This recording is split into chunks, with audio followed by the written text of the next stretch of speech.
Good evening, everyone, and welcome to this talk, which I'm very, very honoured to be giving on behalf of the Australian Jewish Medical Federation.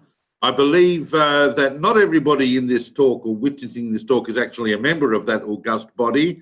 There might even be people in this room, this Zoom room, who are not even doctors. But if you've managed to make it into this talk, then you're in.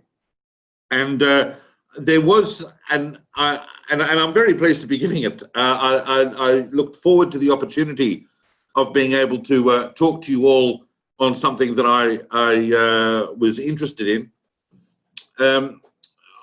There was a working title, because when they asked me to give this talk some months ago, I was under pressure to come up with a working title, and so I called it Jewish Doctors and Other Pandemics, which is a title that amused me greatly. Some people didn't find it that funny, but in any event, it was general enough that I knew that when it came time to actually give this talk, I would be able to work something into it. However, I'm not going to be talking about other pandemics, but I am going to be talking about Jewish doctors, and I'm not going to be talking about all Jewish doctors. But if I'm going to talk to you at all, as a medical association, or federation, it's no point me getting up here and lecturing to you on medicine, because I suspect that there's not a lot that I could tell you that you probably don't already know. In fact, if I tried to talk to you about medicine, I'd probably end up revealing more about myself than about the field. But what I can talk to you about a little bit is Jewish history. And Jewish history is an amazing phenomenon because it interacts with almost every other type of history you can think of. And there is an intersection of Jewish history, of course, and medical history, or the history of medicine. And what I wanted to talk about tonight was just a few figures, just 3 or 4 figures, maybe 3, maybe 4, maybe 3.5 figures, who signify a very, very important contribution or series of contributions that Jewish doctors and Jewish physicians made to the modern world. And that is where Jewish history can shed light not only on medicine itself and on the kinds of ways in which medicine is pushed forward, but also on Jewish history and how we come to find ourselves in the world we're in today. And in order to get into that a little bit further, that's a little bit of an intro, but it doesn't really tell you anything, because I need now to tell you what I'm going to talk about. And recently, well, in the last a couple of years, I've started using this phrase about the 16th century, where I call it the century of the Jewish woman, because it's incredible just how many amazing and profound stories there are of Jewish women, and incredible Jewish women in the 16th century. But I've also started to realize that it's not just the century of the Jewish woman, it's also the century of the Jewish doctor. And if you throw a stone into the 16th century, it's going to land on an amazing woman or a Jewish doctor. But don't throw stones into the 16th century. They don't like it. They don't like it because they can't throw them back. But unfortunately, there are no women Jewish doctors that we're going to be discussing tonight. There's a whole reason behind why those two don't intersect, but they're parallel. So I'm going to go into, for the next 50 minutes or so, I'm going to go into the 16th century. And we're going to look at some incredible people, because my job in Jewish history, really, it's not my day job, it's my night job. And the function of that night job is just to make sure that people have a minimum level of literacy about any period of Jewish history that might interest them. So when you are sitting around at those fancy medical dinner parties and the topic of Jewish doctors in the 16th century comes up, I feel that these are the figures that you would need to know about. And it just so happens that they make contributions even far beyond the 16th century.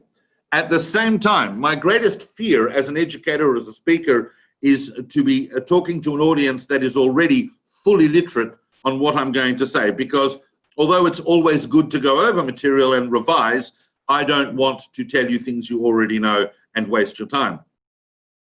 So I'm going to have to assume a kind of ground zero and beg forgiveness for those people who are already experts in Jewish doctors of the 16th century. And I'm also going to explain why the 16th century is such an important point, a nexus point in Jewish history generally, but particularly in the history of medicine, as I'm sure some of you are already aware.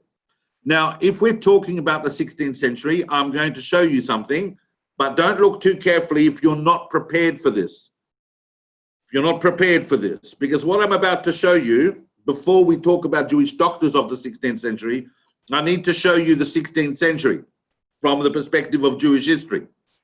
Now, some of you who have been to some of my other talks, particularly on the 16th century itself or in other frameworks, will have been conceptually prepared for this, but if you're not, then just take it easy. I'll only have it up there for a couple of seconds. But what I'm about to show you has not got any Jewish doctors on it.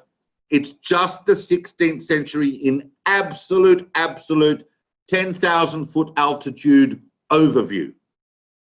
And it would look something like this. Now, obviously, there are many things in the 16th century that happened in the 16th century that are not on this.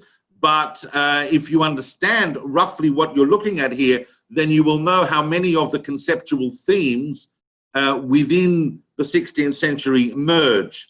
And what I would highlight to you really is this this pink box here, Salonika. This is a chart I did not make for this talk. This is a chart for a different talk. It's for a talk where I have to give an overview of the 16th century in 15 minutes. But you would look at Salonika here, and you'll look at the rise of Sultan Suleiman, the Magnificent. Those are events that are Donna Grazia. Those are things that are going to interest us. But that's the 16th century. It's got a project of redemption going on. And most importantly, it is a century, from the Jewish perspective, that emerges in tremendous turmoil. I don't need to remind you that at the end of the 15th century, all of the Jews were expelled from Spain and Portugal. In the Gerush Sfarad, the great expulsion that spilled hundreds of thousands of Jews across the rest of the Mediterranean communities throughout Europe and changed the face of the Jewish world forever. And out of that turmoil came some extraordinary things. And I'm going to talk about 3 or 4 individuals who, I keep saying 3 or 4, but you would think that by now I would have made my mind up. I'm going to talk about 4, but maybe one of them I'll talk a little bit more briefly. 3 or 4 individuals who, as a result of that tremendous turmoil, and I say this with full awareness that we live in a tumultuous age right now. I mean, right now, obviously, those of us who are in Melbourne feel that all too acutely. Apparently, you know, I mean, there's 30, 40,000 people at the Eagles game in Perth right now who are not feeling it, but in Melbourne, we still feel the tumultuous nature of our age. And we realize that in all of these challenges, as I'm sure as medical professionals, you tell yourselves and your patients, that in all challenges, there are opportunities. And that is precisely what we see. Another reason why I wanted to talk about the 16th century is having made the modern world and to highlight some of that. We could have gone into Jewish doctors of any century. I had to pick one, but I thought the 16th was excellent. And the first person I'm going to talk about, and I'm laughing because I'm looking at faces and I'm reading faces maybe differently. You see, when I look at all these faces in front of me, what I'm reading is a whole lot of people looking at me like, you're not serious. This is like the 80th lecture we've had on Jewish doctors of the 16th century. Please do not give us that again. Could you put your hand up if this is the 80th lecture you've heard on Jewish doctors of the 16th century? Okay, good. Well, then we won't have to do a basic literary test on that. But the first person I want to talk about is possibly the most famous within Jewish history of this period, of the doctors we're going to look at. And I say within Jewish history because he's not the most famous on a world level, but probably the most famous and fleshed out figure that we know of historically. A lot has been written about him. He left a lot of records. And I'm talking about Moshe Hamon. And put your hand up. Don't Google anything. Put your hand up if you are familiar with who Moshe Hamon is. Oh, well, I don't see everybody's thing in front of me, just probably about 30 or so screens I can see, and no one's put their hand up. So based on that, I'll keep going. Because Moshe Hamon is an individual whose life, not only is it someone we should know about, but whose life totally reflects something incredible. And we even have a picture of Moshe Hamon, but I'm not going to show that to you yet. I'm going to tell you that Moshe Hamon was the personal physician of Sultan Suleiman. It's not a fact that's often known that Suleiman the Magnificent had a Jewish doctor and a Jewish private physician. But the fact that Moshe Hamon held that position was itself remarkable, a testament to the man and a testament to the times. But the first thing we want to know about any of our Jewish doctors is where were they born, and more importantly, where did they study medicine? And we're going to see that, in fact, that story begins already 100 years earlier, because some of you may know that really our story starts in the 15th century. Because in the 15th century in Europe, it's in Christian Europe, not so much in Spain, but more in Central and Western and Central Europe, some conditions for Jews were starting to lighten up. I mean, we're not talking equal rights, we're not talking anything, but there was a recurring interest that was growing as the 15th century was going on in things Jewish. There was a kind of a grudging recognition, especially after the turmoil of the 14th century, the Black Plague and so on. But in the 15th century, a lot of people were coming, and especially with the Renaissance and the rise of the humanities, people were starting to think that maybe Jews were human beings. And by the end of the 15th century, there was even a view, and a strong view sweeping across Europe, that the Jews may in fact have been custodians of an ancient wisdom that we should be accessing. And this is going to spill out in a great many ways. But in relation to Jewish doctors, what we find in the 15th century is we start finding some Jewish physicians, and Jews have always had physicians for their own communities, but no one previously would have thought of hiring a Jewish doctor for the royal family in Europe. That would have been anathema. But in 1409, Padua University, in a place called Padua in Italy, about 50 miles from Venice, decided to open up its faculty of medicine for Jews in recognition of the fact that Jewish communities needed doctors, and these doctors need to be properly trained in some form, and also because wealthy middle-class Jewish families in Europe, there were some, were willing to pay good money for one of their sons to go and study at Padua, and because at the end of the day, people started hearing that Jews made good doctors. One of the reasons why people started hearing that is because Jews were going around telling them. At any rate, we get to a point in the 15th century where you have someone, I'm not going to really be talking about this individual, we have someone like Yaakov ben Yechiel Loans, who becomes the physician to Emperor Frederick III. He was the emperor, the Habsburg emperor of the Holy Roman Empire. That's an astonishing thing in itself. And we're not going to look at Loans' career. What's amazing about Loans, and here we have to realize that there's more to being a physician than just knowing how to diagnose and heal. If you're a physician at any time, but certainly in the 16th century, you're going to use your position of tremendous closeness, physical closeness to the ruler to work on behalf of Jewish communities. And that's the pattern that people like Loans were establishing in the 15th century as they rose to these positions of prominence within courts.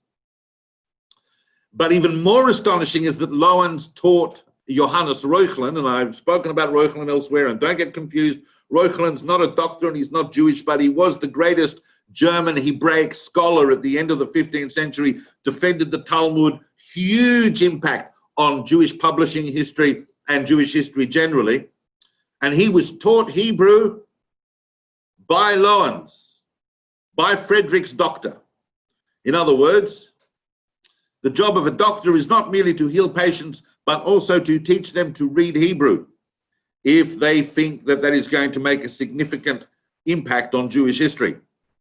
I would advise all doctors, if they don't know what to do with the patient, to teach them Hebrew. However, I want to move to the 16th, because what we're starting to see is the turmoil of Jews spilling out of Spain. And what we do know is that one place where a lot of doctors from Spain were going, a lot of Jewish doctors, most Jewish doctors would have had their own schools of medicine. In fact, a lot of them would have gone to the School of Medicine at the University of Salamanca, which has a very, very old and established medical school. But when Jews started coming out of Spain, they had to go wherever they could find a place to go. And most doctors ended up in Salonika. Salonika was one of the economic development zones that the Ottoman Empire set up to ship Jews off to. And it so happens that if you throw a stone in Salonika in the first half of the 16th century, it's going to land on a Jewish doctor. In fact, there were so many Jewish doctors in Salonika. Salonika, by the way, later known as Thessaloniki, Salonika was, for 200 years from that point, the largest Jewish community in the world. It was called the Mother of Israel. And it got this immense impetus in the early 16th century and created basically an entire medical industry. People in the 16th century were even saying, if you're going to get sick in Salonika, because everywhere you turn, there's another Jewish doctor who's going to tell you what's wrong with you and how to fix it.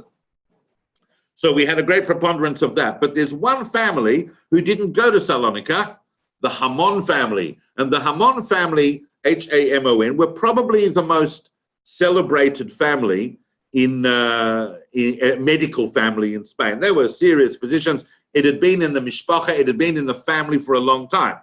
And very, very esteemed head of the Hamon family, also a physician to kings and so on, Joseph Hamon. And Joseph Hamon took his family in 1493 as a result of expulsion in 1492, but eventually in 1493 managed to arrive in Constantinople. And of course, he's Joseph Hamon, he's from Spain, but no. That is only going to afford you a limited status in Constantinople. You're in a whole other world. And the way it worked in Constantinople was you had to be qualified and accepted into the very close circle of a dozen or so doctors around the Sultan, which would have its own head physician, it would have consultants on various areas, and they would basically be a medical team for the Sultan. Within the Sultan's medical team, by the time we get to the 1520s, 1530s, are a number of Jewish doctors who recognized for their talent and for their capabilities and for who they are. And so they formed, the Jewish doctors, 3 or 4 of them, formed a kind of smaller clique within the broad team of the Sultan's medical council, like a sub-faction. And very quickly, Joseph Hamon rose to the head of that faction. But you have to realize that the highest paid Jewish doctor was probably paid about 1/3 of what the the average paid Islamic doctor was within that council. So Jews were tolerated, they were allowed to have these positions of esteem, but there was a limitation on them. And Joseph Hamon, being very, very experienced and talented and with such a reputation, obviously when he arrived, the Jew says, oh, Joseph Hamon, he has to come into the Sultan's circle and help us out here. And that's what Joseph Hamon did. Joseph Hamon, by the way, brought his young son, Moses Hamon, Moshe Hamon.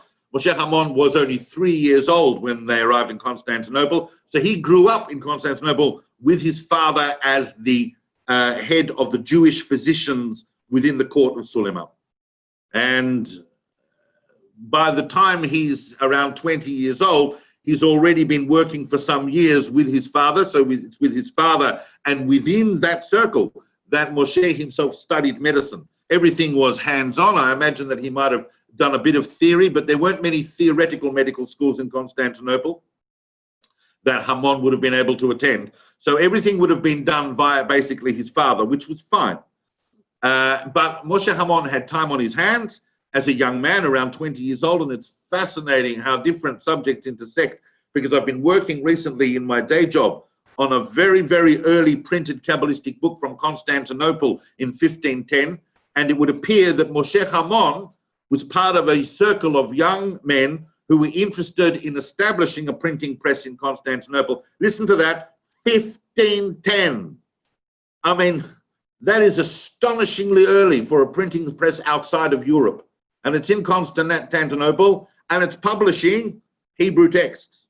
And Moshe Hamon is beside that. But eventually, at some point, he stopped doing all those extracurricular activities and focused specifically on his medicine. And we find that by the time we get to the 1530s, Moshe Hamon is so talented and so broadly brilliant and so politically capable that he has risen not only to be the head of the Jewish doctors, therefore replacing his father's position, but he has in fact pretty much risen to be the head doctor of Suleiman's entire medical team. That is nothing short of remarkable. We're not talking about a Jew who ceased to be an observant Jew. Moshe Hamon was a great supporter not only of the printing of Jewish textbooks, but he even established a yeshiva in Constantinople while he had the influence and capability of being Suleiman's doctor. He brought the famous Rabbi Yosef Taitatzak to Constantinople. That's a whole other story. Those of you who are familiar with this figure will know the impact of that.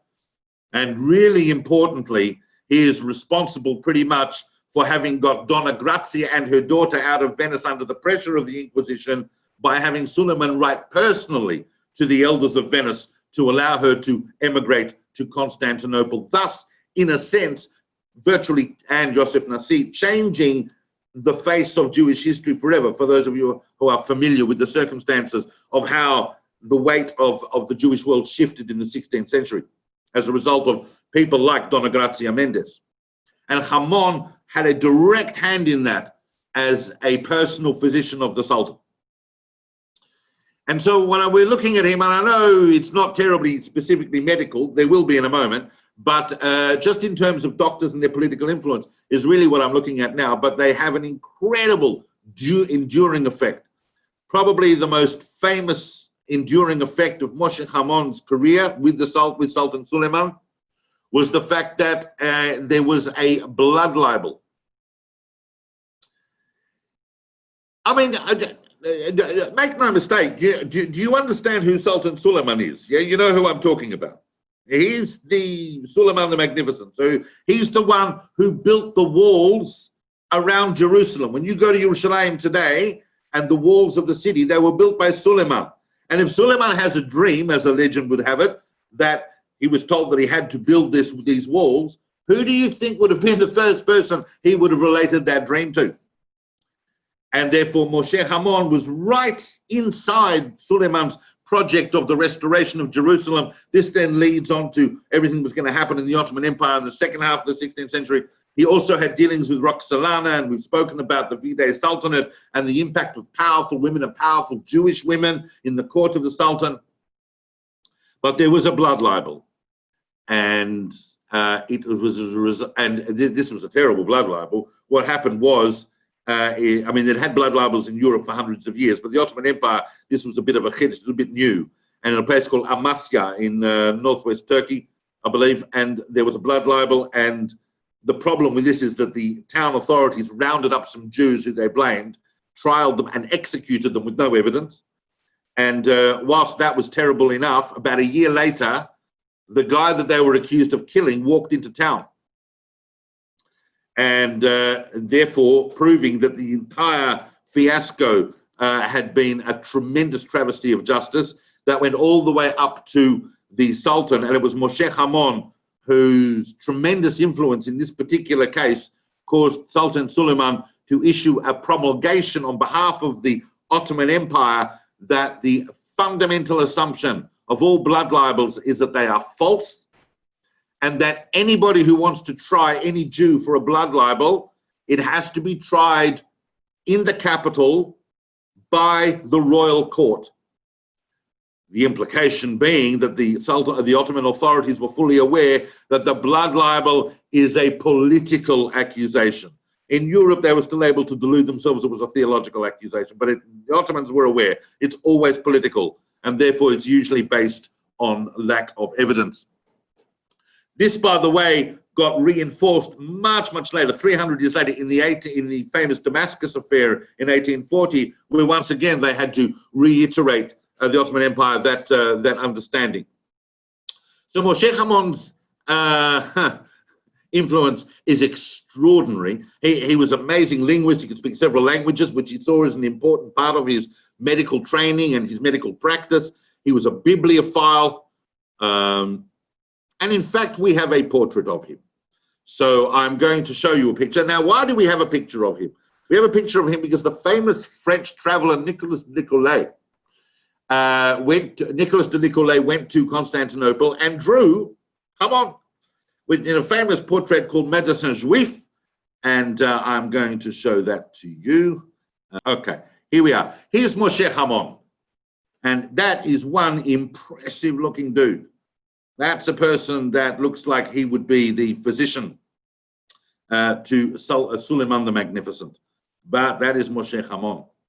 And astonishing career, but it's also astonishing that we actually have a picture of him. That's one of the things about looking at the 16th century. You can actually start to see what people look like. So, unfortunately, and I'm going to finish on Hamon because it's already 8 o'clock and I spent quite a bit of time on him. And I'm only giving headlines. Those of you who want to go into his career more extensively can look at it. But I'm going to touch on a little medical issue now that will interest you because he did have a downfall in his position and status towards the end of his career. Well, he died not long after, but I think just through the sheer stress of this. What happened was the Sultan, this is already, I think, Suleiman's son, Selim, but the Sultan was suffering from gout. Now, we know, I mean, you know, you know that gout has been around for a long time. So it's not something that was misdiagnosed, but Hamon was coming up with this treatment. And what he was doing was he was massaging opium on the Sultan's legs, which obviously had the effect of dulling the pain, but it wasn't curing it. And it so happened that another doctor from Germany was visiting through Constantinople, and the Sultan was advised to seek a consultation from this doctor. And this doctor said that Dr. Hamon's been putting opium on your legs. That might dull the pain in the short term, but it's going to have damaging long-term consequences. Ergo, you're going to be an opium addict. It's going to have long-term consequences, and therefore he went to a totally different method of treatment and eventually cured the Sultan of gout. That caused Hamon's status after several decades of an incredibly illustrious and unassailable career where he was identified with everything that you could know about medicine. He unfortunately ended his career in conditions that weren't so illustrious. I mean, it's not like he went broke, but for him, that was not where he wanted to end. That's how we understand. There are some conflicting historical perspectives on that, but that I think is basically seems to be what happened. But I'm going to move on from, no, I'm just give one more thing on Hamon, because Hamon was this amazing bibliophile. So his copy of Pedanius Dioscorides, De Materia Medica, which is one of the most famous books that came out of the, survived through the Middle Ages of ancient world medicine. And in fact, the most famous copy of that was owned by Moshe Hamon. It's in Austria now. How it got to Austria is a whole story in itself. And he also left a treatise on dentistry that also became a classic of Ottoman dentistry for a long, long time. So Moshe Hamon's legacy was not simply in his political influence, but also deeply in his ability to get into the details of the new science of medicine as it was excitingly being developed in the 16th century. The 16th century is the century where people are kind of, you know, breaking off the shackles of the intellectual and spiritual paradigms of the Middle Ages. And so medicine was undergoing a revival in many, many ways. And his son Joseph took over after him. So that's Moshe Hamon's the first figure I want to talk about, and comes directly from the Spanish expulsion. Now I'm going to talk about someone else. And I'm hoping that some of you might have heard of this person. But I'm still going to talk about them even if you do. Who's this? I'm going to bring up another picture.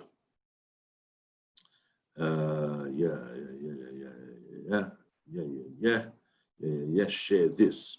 Now you tell me, who's this? Who's that? Who's that? Now don't Google anything, just who's that? First of all, let me tell you that the building behind him is the Institute of Hygiene and Tropical Medicine in Lisbon. And the massive statue that stands in front of it is none other than Garcia de Orta. And Garcia de Orta is huge. And I'm going to talk about him for a few minutes. I'm assuming that most of you are familiar with the name at least, and it is worth going into his career. How does a Jew from the 16th century have a statue in front of the Institute of Hygiene and Tropical Medicine in Lisbon? How does that happen, given what we know of the Jewish community of Portugal and what they went through in the 16th century?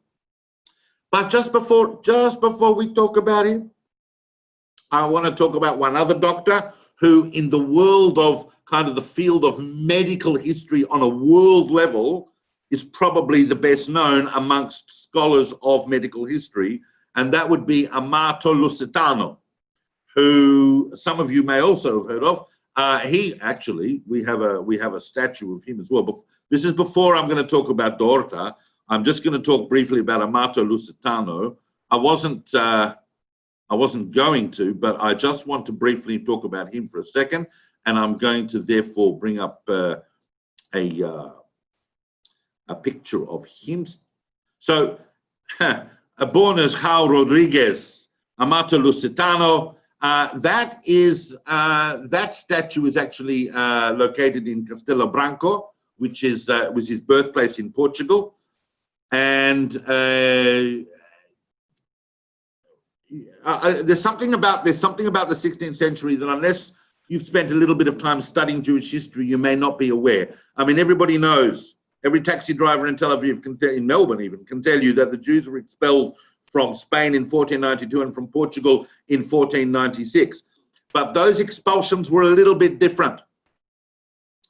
In Spain, they said, all Jews out. No except, boom, out. There's no discussion. If you're here after this date, which was Tisha B'Av of 1492, you're a Christian. And if you're not, the Inquisition's going to kill you or torture you, whatever it's going to do. You have to leave. And people left. But in Portugal, they said, we're going to kick all the Jews out, but we're not actually going to let them go. What we're going to do is we're going to just assume everyone's Christian, but we're from this date, but we're not going to look too closely for about the next 30 or 40 years.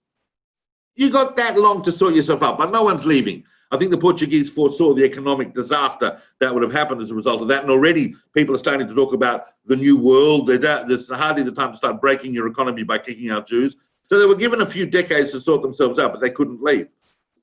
So Amato Lusitano went and studied medicine at the University of Salamanca, but didn't want to come back to Portugal because of those conditions. By that time, by the time we're already, I mean, he's born in like 1511, so that by the time he's in his late 20s, we're starting to get deep into that period that the Portuguese are starting to get interested in revisiting the particular interests of the Inquisition in the Jewish community of Portugal. And now, of course, those bans extended to the New World as well. So he decided not to go back to Portugal, and he emigrated to Italy. As a Jew living in Italy in the Papal States, there was some aspects of that weren't so bad, much more limiting in other ways, but nevertheless, you know, you could make a living, and he did. And he was lecturing, got a job as an anatomy lecturer at the University of Ferrara. And Amato Lusitano's famous session, where he did, now there were differences in the medical schools, because the medical schools in Italy tended to be more theoretical, and the medical schools in further west and also in Spain tended to be more hands-on. So when Lusitano did a dissection, he didn't just do one cadaver, he did 12 in one session, and people there were amazed. But in the course of which he demonstrated the existence of the valves of the heart, which is no small contribution to the development of anatomy in the 16th century, I can tell you. So phenomenal contribution. Eventually, he had to flee and made his way to the Ottoman Empire eventually, because the Inquisition started cranking up in Italy as the 16th century was going on, different popes, different ideas. That's a separate subject, you know, how we went from Clement VII through to Paul III, then Paul IV, and all of the nastiness that was happening around Ancona, which, by the way, of course, the international boycott of Dona Gracia Mendes, that was effected by the influence of Moshe Hamon. So everything is interconnected.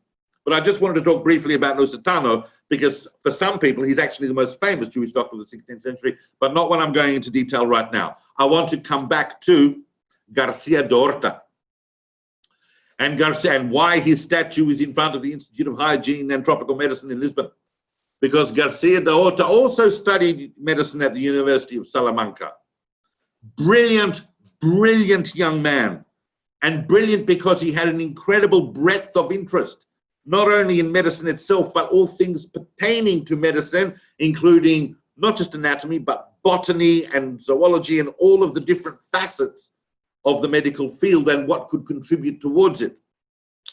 And he eventually rose to a position where he was invited by John III of Portugal. Now, those of you who are familiar with history, Jewish history and history of the early first decades of the 16th century will know that John III of Portugal was a complex figure, but nevertheless, de Orta became his physician. Now, de Orta, by virtue of having been born in Portugal, was born in Portugal around 1501, by virtue of having been born in Portugal, he was effectively Christian in name as far as the government was concerned, because everybody in Portugal was a Christian. But the reality was he was a Jew, and he was still observing Jewish law at home. He had the fortune of growing up in those first 2 or 3 decades before the Inquisition started looking at Jewish communities. So everybody knew that Jews were, you know, keeping Shabbat and keeping kosher and eating gefilte fish. Well, they weren't eating gefilte fish in Spain. I only said that as a joke, not to confuse you. But that they were keeping all those commandments. But as far as the government was concerned, everybody's Christian, so they must be Christian. So there wasn't any obstacle to him, unless he was to run around the streets going, oh, I keep the laws of Moses. There wasn't any obstacle to him to becoming the royal physician, but he didn't like it. And as the 1530s come, and as the Inquisition starts cranking up, he hot-foots it out of Portugal. Now, how do you hot-foot it out of Portugal? If you're the royal physician, how are you going to get out of Portugal? Because John III might want to know where you've gone. And also, it's not easy for Jews, and especially Jews who are actually pretending to be Christians, to go. So he hops it out with this individual. I'm going to show you this person because this is someone that becomes Garcia de Orta's friend and a very important individual in the context of his career. Some of you may recognize him. I mean, really, when you look at that, you realize that everything in men's fashion since the early 16th century has just gone downhill. Why can't we dress like that anymore? That, of course, is Martim de Souza. And de Souza was going to go and become the first Portuguese governor of India. And de Orta joined him. De Souza had already led the main kind of first Portuguese expedition into mainland Brazil, already a huge figure. So he was appointed governor of India. And de Orta said, you know what? I'm going with de Souza to India. And so in the 1530s, he arrives with de Souza in India and he settles in Goa, where he's basically practicing as a Jew. I mean, quietly, because you don't want to make too big a deal about it, because ultimately it's Portuguese territory. As you would know, the world, by the way, I didn't mention this because I assumed people are aware of it. You do know that at the end of the 15th century, Spain and Portugal basically divided up the world. So Spain said, oh, we'll take the Americas or North America, whatever, or Central America, whatever, we'll take the Americas. And Portugal said, well, if you're going west in that direction, we're going to go east. So it's the Portuguese who developed all the trade routes from Europe down through Africa and off through to the East Indies. And of course, to discover those sea routes was a major advance in 16th century travel and communication and shipping, and ultimately trade.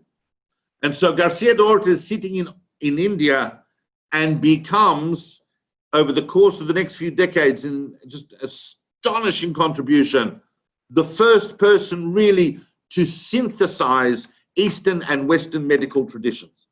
He became the first person to describe the different plants and remedies and herbs that were being exported back to Europe from India that people had never seen before, and their use in Indian medicine in India itself.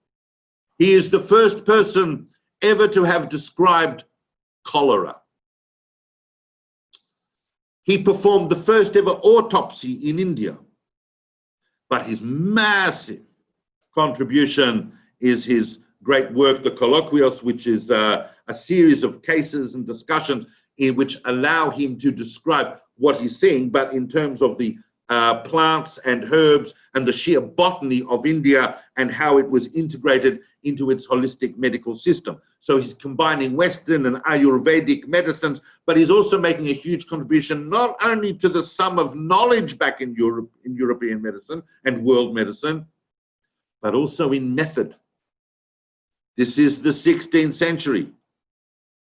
So when Garcia Dorta says in his Colloquios, "Don't try and frighten me with Dioscorides or Galen, because I am only going to say what I know to be true." That is a massive 16th century statement.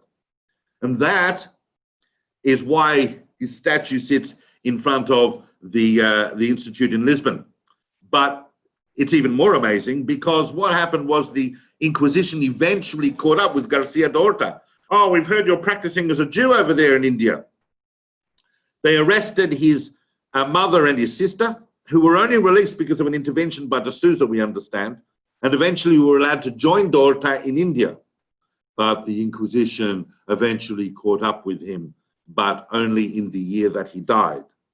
So they started making noises, and then Dorta died in 1568. Nevertheless, within a year, they had arrested his sister and burnt her at the stake. People don't realize that the Portuguese were burning Jews in India between the 1560s and the 1620s. And Dorta's sister was one of them. But the Inquisition was so relentless that 10 years later, they dug up Dorta's remains and burnt them with an effigy, together with all his books. Fortunately, his amazing contribution, much of which had already arrived back in Europe, but there were very few copies of his work in India because the Inquisition had basically destroyed it all. But Dorta is huge, and I think that of all the doctors that we are talking about in this very brief overview session, he's probably the most, in my view, perhaps the most impactful in his method and in his outlook. And he remained faithful. We understand from evidence given by his brother-in-law that he remained faithful to Jewish tradition right until the end. He was, in fact, simply a faux Christian. He was only outwardly Christian because that was the political thing to do, but he was, in fact, very, very Jewish. And so we find two statues, at least, of Jewish doctors in Portugal who are trying hard, even in our generation, to make up for all the horrendous acts that they did during the times of the Inquisition. And that's just in India. I mean, not even what's going on in the New World in terms of the Inquisition and how it traveled with Spain and Portugal there, which is a whole other subject that we've talked about in other places. Now, the last doctor I want to talk about, we've spoken about Moses Hamon, and we've spoken about Amato Lusitano. Unfortunately, I was able to get him in there. Also, someone who lost a great part of his legacy because he had to run from the Inquisition. We've spoken about Garcia Dorta, and there's one more Jewish doctor who's, according for some, not all scholars, but for some scholars, depending on what area you're in, is also going to be among the most famous Jewish doctors. In fact, some people might think he's the most famous Jew of the 16th century. Anyone know who I'm talking about? Right. Well, I'm sure you do. You're just being polite.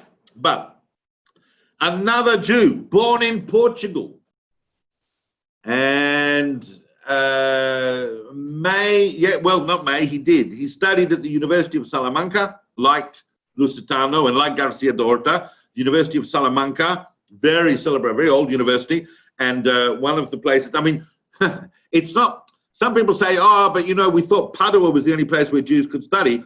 That's correct. If you wanted to study medicine and be considered a Jew, then you went to Padua. But if you were living in Spain or Portugal in the early decades and you were Christian by default, but you were really Jewish, then you studied at the University of Salamanca because they'd let you in. So this young man's name was, his father was Antonio Lopez, who was a very celebrated doctor also in Portugal because he also was physician to John III. There's a very good chance that he actually took over after Garcia Dorta joined D'Souza to India. He was replaced because by now, everybody had Jewish doctors. I mean, well, one of the things I didn't say about Amato Lusitano, you need to realize, is that he was himself personally summoned to attend to the sickbed of Julius III, the Pope. So the Pope had a personal Jewish physician. The Sultan of the Ottoman Empire had a personal Jewish physician. There was a Jewish physician that was the head doctor of the whole of the Portuguese India. So John III in Portugal had a Jewish physician, and after Garcia Dorta, Antonio Lopez was appointed, and Antonio Lopez had a son called Rodrigo. And Rodrigo Lopez went to Salamanca and he came back, but once again, still wanted to kind of not be under the pressure of the Inquisition. So like so many people, they got out. Maybe a little later than some, maybe he got out more in the 1550s, but he made his way, whereas some people were making their way to Holland and so on. These are the late people coming out of Portugal, the late wave, the later waves, not the early waves, the later waves, the ones that could. He is the first, I mean, he makes his way to England. Now in England, they don't want any Jews, and they don't even want any Catholics. The only way that he's going to be able to stay in England is if he converts to the Church of England and he becomes a Protestant. So here's this Portuguese Jew, rocks up in London in the middle of the 16th century and wants to practice medicine and says, I'm a good boy of the Church of England. But really, I mean, anyway. So he gets a job at St. Bartholomew's and he works with doctors there, and he's very impressive. And he's very clever and he's very charismatic, he's very charming, but he's also very, very capable. He's a really good doctor. Clearly the school at Salamanca must have been absolutely outstanding with the doctors it produced. So he goes to, he rises up and eventually starts getting himself some famous Elizabethan clients. Walsingham, various earls, nobility. And he becomes what's the first kind of celeb doctor. In other words, if you're anybody who's anybody, you have to have Rodrigo Lopez, the Jew. They knew he was Church of England on the outside, but they called him the Jew doctor. You need to have him because, oh, you know, on the continent, in the Ottoman Empire, everybody's got Jew doctors. We don't even have any Jew. He's basically the only person in England you could say that's a Jew, even though he was Christian. So eventually, obviously, it gets to the point where Elizabeth I is going, oh, who's this Rodrigo Lopez? This fellow of the Royal College of Physicians, because he became a fellow of the Royal College. And eventually, of course, Elizabeth can't be left out of what's popular, and he is appointed Royal Physician Personal to Elizabeth I. Her personal doctor was Rodrigo Lopez, the Jew doctor. Now, that was going very, very well. And one of the other reasons why people wanted to hire Lopez is because he kept telling people how good he was. And I got to tell you, with all due respect to many of the doctors in this room, because I know you, or everyone's very humble, but it's not a good idea necessarily for a doctor to go running around telling people how good a doctor they are. It can backfire, but it backfired in an unexpected way for Rodrigo Lopez, because he happened to tell a few people indiscreetly that he had cured Robert Devereux, the Earl of Essex, of the pox. Oh, yes, I can treat venereal disease. I remember I treated Robert Devereux, the Earl of Essex. He had it, I cured him. And apparently, the Earl of Essex was not terribly pleased that Rodrigo Lopez had revealed that particular fact about him. Issues of medical security and of information, in the privacy of information, even in the 16th century, may not have been developed as it is today, but no one wants a doctor running around town telling people how they cured you of the pox. So he made an enemy out of the Earl of Essex. And that didn't take, it wasn't long then before the Earl was able to get other people to conspire. I'm not dumping all of this on Robert Devereux. Historians have gone into this a lot, and we're not, you know, it's just an angle on it. But what is for sure is that eventually Rodrigo Lopez, through his own injudicious communications, because he was also, you know, fancying himself as a bit of a celeb, so he was having communications with various Spanish individuals, and it wasn't difficult for them to conspire a plot that he was going to poison the Queen. And he was brought to trial. The Queen did not want to believe it. She actually delayed signing his sentence for months because she liked him and because he was a personal doctor. And she just couldn't believe, why would he do that? And in fact, Lopez himself was jumping up and down the whole time going, I'm innocent. Yes, I write to Spanish people, but I don't know anything about any plots, schmucks, whatever. But it didn't help him. And in 1594, he became the first and ever royal physician to be hung, drawn, and quartered for treason. He was, in fact, executed, a horrendous end. However, his legacy endures because on the day that he was executed, rehearsals began for Christopher Marlowe's The Jew of Malta. And many scholars believe that it was the figure of Rodrigo Lopez that was the kind of iconic Jew figure that they were trying to encapsulate, because in England they wouldn't have met many Jews, and was not only that icon for Marlowe, but of course ultimately for the most famous Jew of the 16th century, who is in fact a fictional character called the Merchant of Venice, written by Shakespeare. And Shakespeare, according to some, modeled his kind of mode of representing the Jew on Rodrigo Lopez, even though Lopez's last words was, I believe in the Queen, I believe in Jesus, please don't kill me. He was a Jew from Portugal as far as everyone was concerned. And in fact, that may well have been what he was. So I have covered at great height and speed, and once again, headlines only. I wanted to look now. What we'll do is we might just go back to well, I'll show you another chart just so that you can see where we ended up.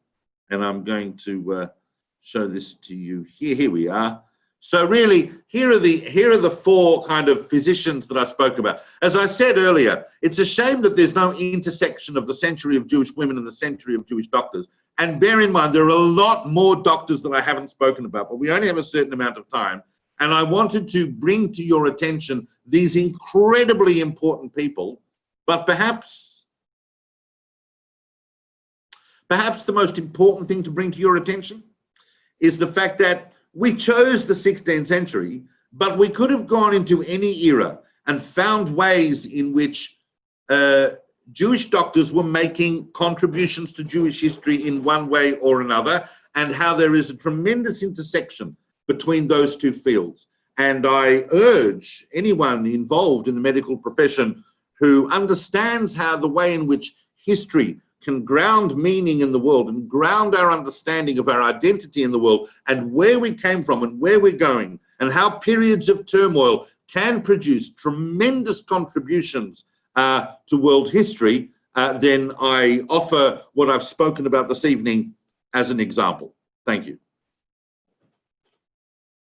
And I'm now, it's now my pleasure to hand over to Dr. Jack Green, who is the new president, I believe, of the Australian Jewish Medical Federation. So over to you. Thanks, David. That was a very entertaining and amusing talk about the trials and tribulations of these Jewish doctors from the 16th century. And I'm sure everyone would agree. And it's very nice to have a talk such as this on a Sunday evening when, particularly in Melbourne, we're going through a second phase of this worsening the numbers of this pandemic, and we're all finding it a bit difficult. And so we really, really appreciate your entertaining and illuminating talk tonight. And I'm not sure if there's going to be any facility or time for questions now. How would you want to take that up? Thank you for those kind words, Jack. And I'm happy to, if there's any questions, are there any questions in the chat? There are no questions, and I'm very happy with that. It either means that I've covered every single facet of the topic, or it means that I've been so confusing that no one's understood even enough to be able to ask a question. But I've just been handed this. Look, I don't plug my own talks. Other people can do that, but I've just been handed this. If you do want to fill in the pieces of the 16th century, then you can go to this web. Apparently, there's a website which has got the collected talks of this person called David Solomon, and that's davidsolomon.online.